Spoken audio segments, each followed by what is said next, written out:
यही गाडी रहेछ गाइड। म चाहिँ अलि अगाडि गएर रोक्ने कोसिस गर्छु के भन्दो रहेछ होइन।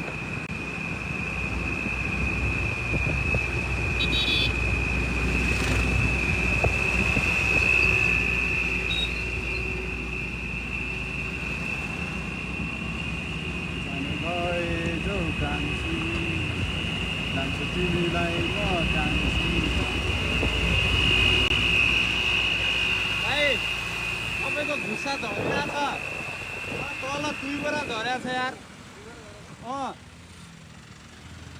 2 बोरा घुस्सा झर्या छ। अर्को अरू पनि झर्न तयार छ। 1 बोरा घुस्साको कति? 600 1200 गयो। तपाईँलाई घाटा लाग्यो। धेरै तल छ दाइ। तपाईँलाई मैले रोक्ने कोसिस पनि गरेको, उहाँबाट मैले फलो गर्न सकिनँ है। बिचरा अब दुःख गर्ने मान्छे तपाईँलाई घाटा चाहिँ भयो। बाटोमा छ बिच बाटोमा छ। अब यहाँबाट गयो भने तपाईँ यो टर्निङ पुरै कट्नुपर्छ दाइ। त्यो टर्निङको बिहाइन्ड पछाडिपट्टि छ। ब्रेक मारेर आउनु, म तपाईँलाई देखाइदिन्छु। अब त्यो चाहिँ फेरि त्यो यताबाट गएको गाडीले लग्यो होला मलाई जहाँसम्म लाग्छ यार। हेर्नुहोस् त यहाँ अरू पनि झर्न आयो ल। हेर्नु यहाँ ऊ माथि हेर्नु हो नि 3 बोरा ल। हेर्नु अब तपाईँलाई 1800 घाटा लाग्यो कि लाग्यो दाइ। अनि बाँधेर ल्याउनु पर्छ नि यार। कसरी बाँध्नु? ल यो पनि झर्छ, बर्बाद भएन। तपाईँलाई म भिडियो देखाइदिउँ ल। हेर्नु